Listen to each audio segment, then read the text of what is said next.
this is Kim from Dorothy's Daughter. Welcome to my channel. This morning I have a few things to talk to you about. Me Made May and what it means to me. I have a few makes to show you, and then I'd like to do a review of Simplicity 8753, which is a man's shirt. So Me Made May got started, I believe the blogger who started it was Sozo. If I'm wrong, please correct me in the comments. But what it's intended to do is that you set a goal for yourself. It's kind of morphed into, for a lot of people, like that they wear something they made every day. But for me, the pledge I made to myself was to delight my family, because up until this point, Me Made May never worked out for me, because the whole month of May is taken up by sewing birthday gifts, because I love to delight my family with something for their birthday. So that's what I made my goal this year. My goal this year was to delight my family. So I'm going to show you a few of the makes that I did this past week. First of all, I had a lovely Mother's Day. I hope you did as well. I got these beautiful flowers from my son and his wife, Rob and Jamie.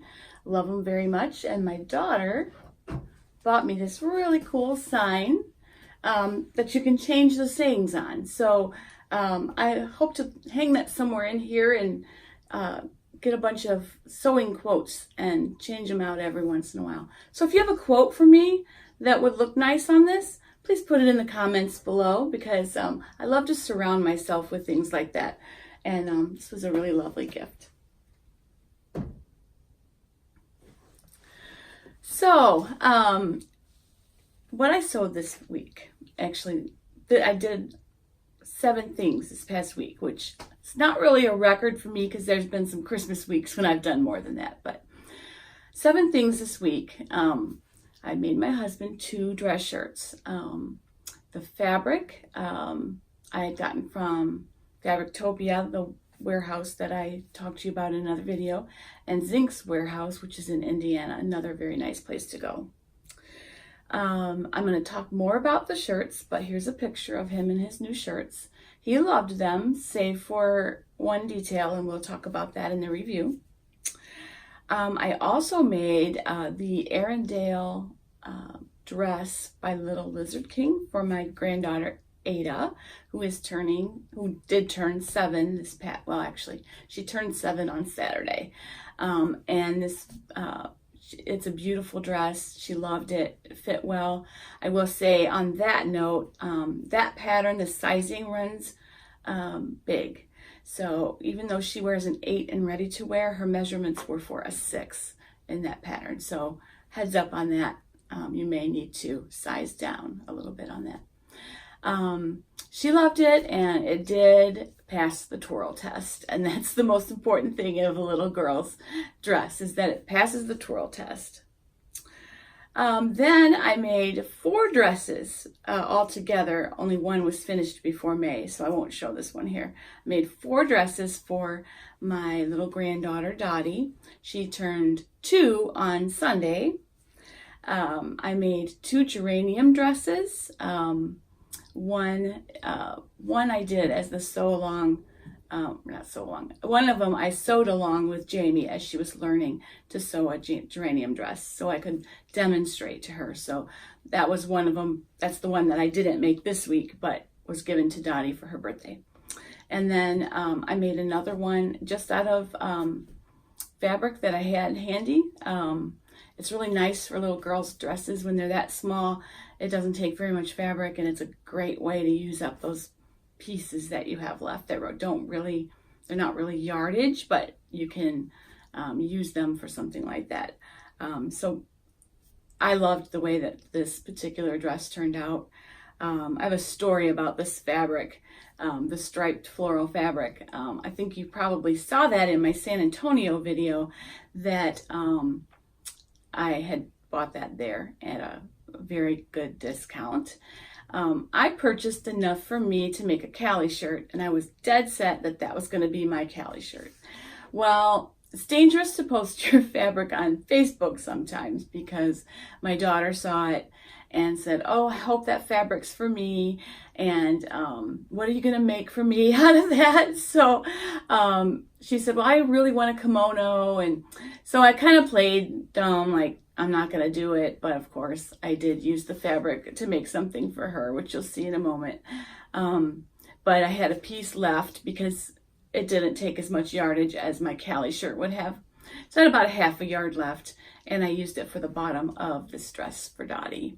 I just happened to have a fat quarter of the black polka dot for the top, and I found some orange buttons in my stash, and I had some some ribbons for the bow. So it worked out. It worked out really well.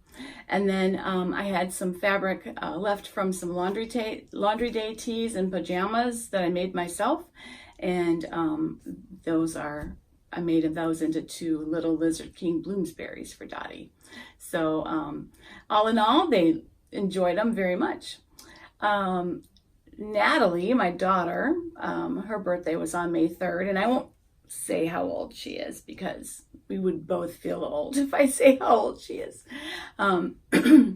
She wanted a kimono out of that fabric, so I used the Quince pattern by Seamwork. That was one of the patterns of the added a couple months ago to the Seamwork library, and I really it was a good pattern. I made it shorter, I made the sleeves shorter, and I liked it quite a bit. If I was going to make that again, I might interface the band. Sorry, I couldn't think of that word. I might interface that band just because I've toyed with doing it, but the pattern didn't call for it. I didn't want to make it stiff, but I would just use a really lightweight interfacing on that band next time if I were to do it again. So anyway, that was all very successful. They all loved their gifts, and now my next project for birthdays will be my little grandson EJ, who's turning 4 in the beginning of June. So you'll be seeing something for him coming up. I'm kind of not sure what I'm going to do, but I'm going to ask a favor of you guys.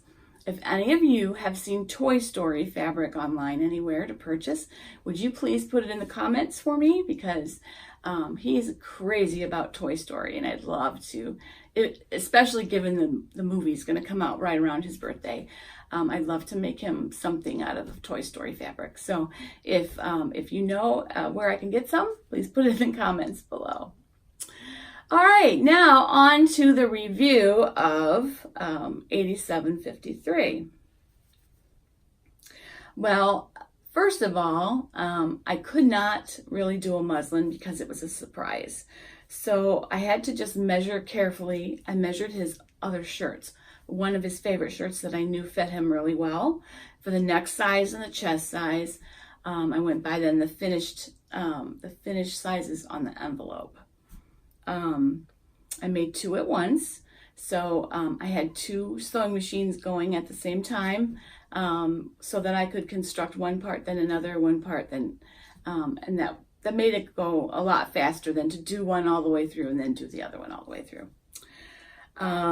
I purchased this fabric from Fabrictopia, the blue chambray. You might recognize it because I made the hawthorn dress with it for myself, and I had gobs and gobs of that. So at the time I was making the hawthorn dress, I thought, wow, this would make a really great men's shirt. So I put it aside and decided to make it for his birthday. And then a few years ago, when I made a trip, we make a yearly trip up to we're musicians, so we like to go to Sweetwater Music in Fort Wayne, and then we'll go up to Angola and just kind of hang out around the lakes. And a little ways from there is Ligonier, Indiana, where there's a fabric outlet, and they have some fantastic prices. It just depends, you kind of have to dig. But this shirt fabric I purchased there a couple years ago, and I had kind of just put it in my stash, and now is the time to make him a shirt. And actually he loves that fabric.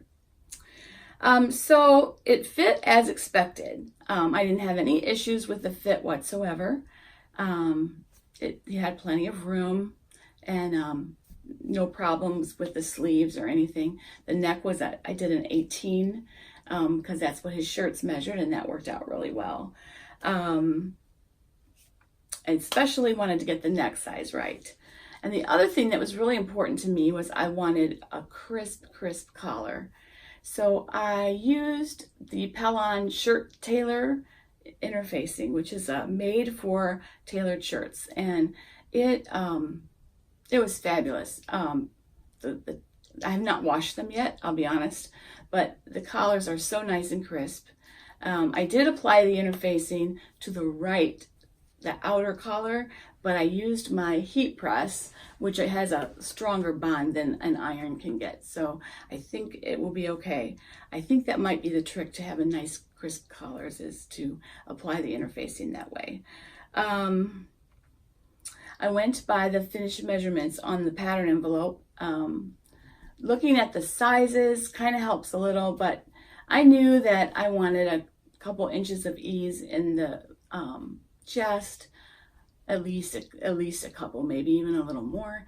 And I wanted it to be an 18 neck, so I was able to use his shirts hanging in his closet for the most part. I did not make a toile or a muslin. However, if I would have had access to him and it had not been a surprise, I would have. The next time I make this pattern, I will make it again because he really did like them and it fit him very well. The next time I make it, however, I would make the pockets a little bigger. I felt like the pockets were small, and he agreed with me. He said he'd like them a little bit higher, a little deeper, and a little wider. So the next time I'm going to raise those pockets up. I'm going to measure the pockets that he likes on the shirts that he has and make it that size.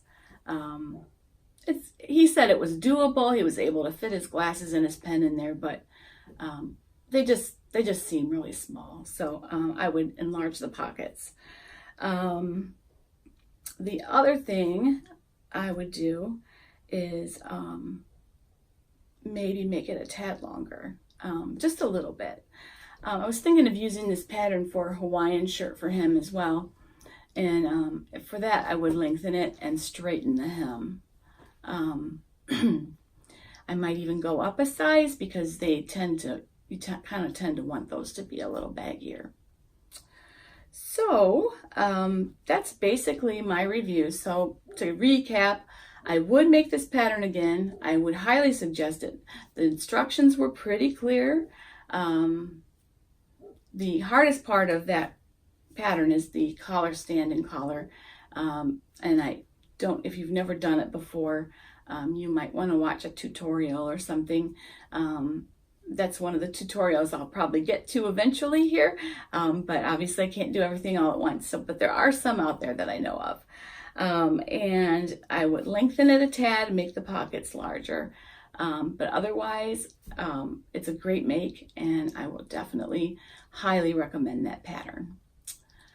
All right, so next week, I am going to talk to you a little bit about upcoming plans for sewing in May and the rest of May and June. I may have a tip or trick to show you. I have a trick to put in set-in sleeves that actually works really well. I wanted to perfect it before I showed it to you, but I hate putting in set-in sleeves the old way. I like to do it the flat way, like you do on knits, but it's hard to do with a woven, so I have found a way that you can insert those set-in sleeves with no puckers and do it the flat way, which is really nice. Yeah, so that's it for today. I'm going to wrap it up. On Friday, we'll be back with Friday Sewing School. And this week, I'm going to have all about needles and threads.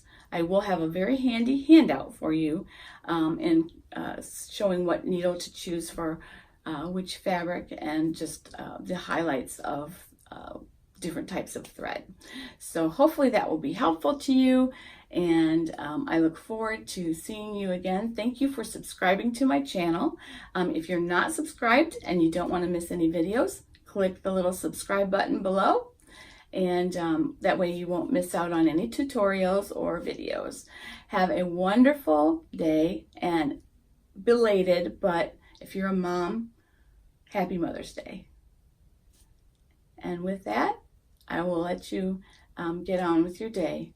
Happy sewing.